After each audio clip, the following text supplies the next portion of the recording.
Hello friends, मैं हूं अजीज शेख। आप देख रहे हैं मूवी स्टॉक चैनल, जिस पर आज मैं बात करने वाला हूं सुपरमैन के आ रहे अपकमिंग प्रोजेक्ट के बारे में, जिस प्रोजेक्ट को लेकर काफी सारी रूमर्स और स्टूडियो की तरफ से की गई कंफर्मेशन भी इंक्लूड होती है। और ऑब्वियसली आपका सबसे बड़ा जो क्वेश्चन है वो इस फिल्म को लेकर यही है कि क्या ये फिल्म सुपरमैन के यूनिवर्स को रिबूट करने वाली है या फिर हम फिर से हेनरी कैविल को मैन ऑफ स्टील फिल्म के सीक्वल में देखेंगे। तो अब चलिए उन सभी के सभी डिटेल्स के बारे में बात करते हैं, लेकिन आगे बढ़ने से पहले एक छोटी सी रिक्वेस्ट तो बनती ही है, जो की है चैनल को सब्सक्राइब, वीडियो को लाइक और शेयर करने की।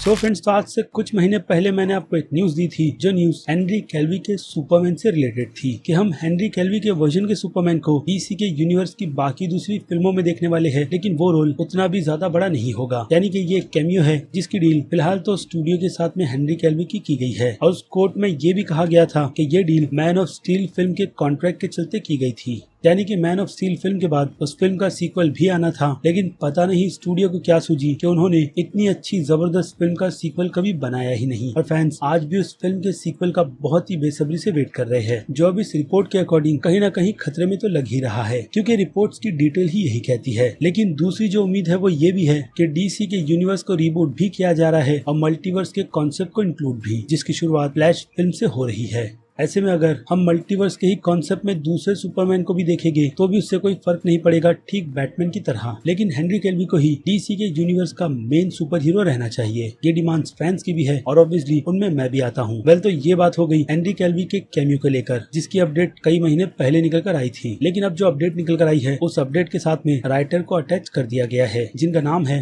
तानिची कॉस्टेस। और अगर हॉलीवुड में इनके करियर की बात करें तो फिलहाल तो इनका करियर हॉलीवुड में काफी नया है, लेकिन इसके अलावा इन्होंने ब्लैक पैंथर की मार्वल के लिए कई सारी कॉमिक बुक की स्टोरी लिखी है। इसके अलावा कैप्टन अमेरिका की भी। यानी कि कॉस्टेस एक कॉमिक बुक राइटर है, तो हो सकता है कि ये चॉइस स्टूडियो की तरफ से बिल्कुल ठीक की गई हो। और इसके अलावा इस फिल्म के साथ में प्रोड्यूसर जे अब्राहम को अटैच किया गया है, यानी कि उनके अंडर सुपरमैन के इस यूनिवर्स को पूरी तरीके से देखभाल के लिए दे दिया गया है, जो कि अच्छी भी बात है, क्योंकि जे अब्राहम कोई छोटा मोटा नाम तो है नहीं। और ऊपर से डीसी के डार्क यूनिवर्स की जिम्मेदारी भी उन्हीं के कंधों पर डाली गई है। और अब बाकी दूसरी बड़ी बड़ी वेबसाइट्स के आर्टिकल को कोट करे, जैसे कि डेडलाइन, वेराइटी और हॉलीवुड रिपोर्टर की तरफ से आई हुई डिटेल्स को, तो उनकी तरफ से जे अब्राहम ने जो अपडेट दिया था उस अपडेट में ऑब्वियसली उन्होंने राइटर कॉस्टेस की बहुत ज्यादा तारीफ की थी और ये भी कहा था कि इस बार उनकी तरफ से सुपरमैन के काफी पावरफुल स्टोरी को पिक किया जाएगा, जो बिल्कुल ही सुपरमैन के यूनिवर्स की अलग कहानी होगी, यानी कि एक नई कहानी, जिसे लेकर जे अब्राहम बहुत ही ज्यादा एक्साइटेड है। और हाँ, उनकी पूरी की पूरी टीम भी। तो यहाँ तक ये अपडेट बिल्कुल ऑफिशियल हो गए। अब बात कर लेते हैं काफी सारी आई हुई रूमर्स के बारे में, जिनमें एक जो सबसे बड़ी रूमर है वो ब्लैक सुपरमैन को लेकर है, जिसे हम डीसी के यूनिवर्स में कैल्विन एलिस के नाम से भी जानते हैं, जो डीसी के यूनिवर्स के अलग डायमेंशन से बिलोंग करता है। और हाँ, उस यूनिवर्स में कैल्विन एलिस एक प्रेसिडेंट भी है,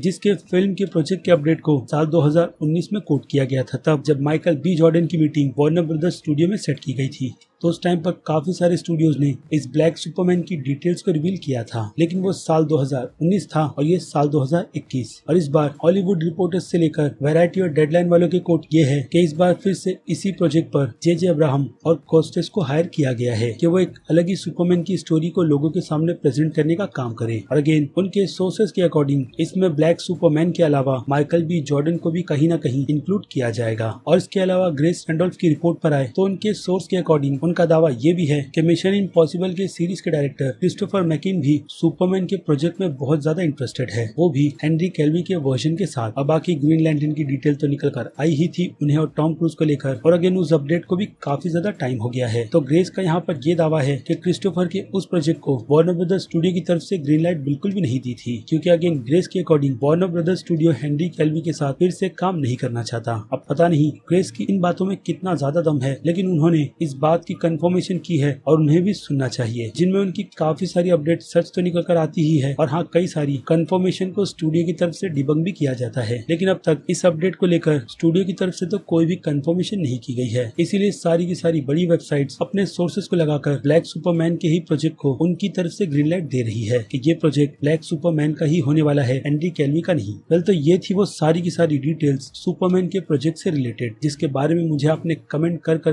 काफी बार मेरे इंस्टाग्राम अकाउंट पर पूछा है कि मैं आपको इस प्रोजेक्ट की सारी डिटेल दूं। तो ये है वो डिटेल जिन्हें लेकर अब तक फिलहाल तो कोई भी अपडेट नहीं आया है। बाकी अगर कोई अपडेट आएगा तो उसकी डिटेल मैं आपको अपने चैनल पर दे दूंगा। तो अब वक्त है इस वीडियो को यहीं पर खत्म करने का। अब मैं हूँ अजीज शेख, आप देख रहे थे मूवी स्टॉक चैनल, जिसे अगर आपने अभी तक सब्सक्राइब नहीं किया है तो सब्सक्राइब भी कर लीजिए और बगल में बने हुए बेल आइकन के साथ साथ नोटिफिकेशन को भी ऑल पर क्लिक कर दीजिएगा, ताकि मुझे मोटिवेशन मिलती रहे इस टाइप के कंटेंट को अपने चैनल पर कंटिन्यू रखने की। और अब मैं मिलूंगा जल्दी आपसे दूसरी किसी वीडियो में किसी और फिल्म या फिर किसी और सीरीज के टॉपिक पर बात करते हुए। तब तक के लिए तो आप मेरे चैनल के बाकी दूसरे वीडियोस को एंजॉय कीजिए और टिल देन बाय।